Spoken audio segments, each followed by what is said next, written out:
ክርስቲያኖች በጾም ጊዜ ስጋ ለምን አንመገብም ይላል ጥያቄው። እግዚአብሔር ይስጥልኝ። ይህንን መልእክት ለሁሉም ሰው ሼር አድርጉ። እኛ ክርስቲያኖች ከዓለም ከመናፍቃንና ከአህዛብ ለየት ያለ ሕግና ስርዓት አለን። ይህም የሆነበት ምክንያት ሃይማኖታችን እግዚአብሔር በመጀመሪያ በመላእክት መካከል መሰረታል። ከዛም ለአዳም በገነት ተሰጠ። የዘመኑ ፍጻሜ በደረሰ ጊዜ ኢየሱስ ክርስቶስ ከድንግል ማርያም ተወልዶ በቀራንዮ አደባባይ የምድር እምብርት በሆነችው ተሰቅሎ የሰው ልጆችን አዳነ። እስካሁንም ድረስ እስከ ዓለም ፍጻሜም ድረስ ይቀጥላል። ከአህዛብና ከመናፍቃን የተለየበት ምክንያት ስንጾም ስርዓት አለን። ካለባበሳችን ካነጋገራችን ጀምሮ ስርዓትና ሕግ አለን ማለት ነው። በጾም ወራት እኛ ክርስቲያኖች ስጋ አንበላም፣ ወተት አንጠጣም፣ ቅቤ የገባበት ማንኛውም ነገር አንመገብም። ከዘፈን ከጭፈራ ካሉባልታ ወሬ ከሃሜ ከነዚህ ሁሉ እንከለከላል። ባልና ሚስትም አብረው መተኛት አይችሉም ማለት ነው። አንዳንድ ሰው እኛ የምንጾመው ስጋና ወተት እንጂ ጾም የማይመስለው ሰው አለ። አስተውሉ ክርስቲያኖች፣ እኛ የምንጾመው ስጋና ወተት አይደለም። የምንጾመው ጾም ነው። ስጋና ወተት ቅቤ፣ የስጋና የወተት ተዋጽኦ የሆኑት ነገሮች ግን በጾም ወራት የማንመገባቸው ምግቦች ናቸው ማለት ነው። በጾም ጊዜ የተከለከሉ ምግቦች መጽሐፍ ቅዱስ እንዳንበላቸው የከለከለን ምግቦች ናቸው እንጂ የምንጾመው እነሱን አይደለም ማለት ነው። ምክንያቱም በአህዛብ መንደር አንዳንድ ጥያቄ ይመጣል። ጥያቄው ምንድነው የሚለው?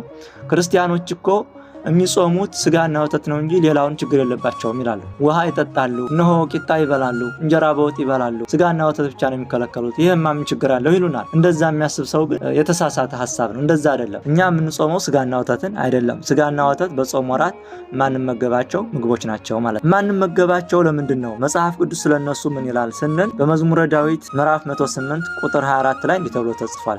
ጉልበቶቼ በጾም ደከሙ፣ ስጋዬም ቅቤ በማጣት ከሳ ይላል። ስለዚህ ቅቤ ከወተት የሚወጣ ነገር ነው። ወተትና ስጋ ለሰው ልጅ ለስጋ ኃይል ሰጭ የሆኑ ምግቦች ናቸው። ስለዚህ ኃይል ሰጭ ከሆነ ምግብ ከማንኛውም ነገር እንከለከላለን ማለት ነው። ስጋና ወተት እየጾምን ውለን ስጋና ወተት የምንመገብ ከሆነ በተራበው ሰውነታችን ልክ ያን ነገር ሰውነታችን ሲያገኝ ሰውነታችን እየወፈረ ደማችን እየሞላ ነው የሚሄደው ማለት ነው። በዚህ ምክንያት ስጋና ወተት አንመገብም ማለት ነው። ሌላኛውና ሁለተኛው ነገር ስጋና ወተት የማንመገብበት ወተት የማንጠጣበት ባልና ሚስት አብረው የማይተኙበት ምክንያት ለእግዚአብሔር የፍቅር መግለጫ ነው ማለት ነው። እነዚህ ተወዳጅ የሆኑ ነገሮች ናቸው። ስጋና ወተት ቅቤ ለሰው ልጅ ኃይል ይሰጣሉ ተብለው የሚበሉ ምግቦች ናቸው። ስለዚህ በጾም ወራት እነዚህን ነገሮች እንከለከል።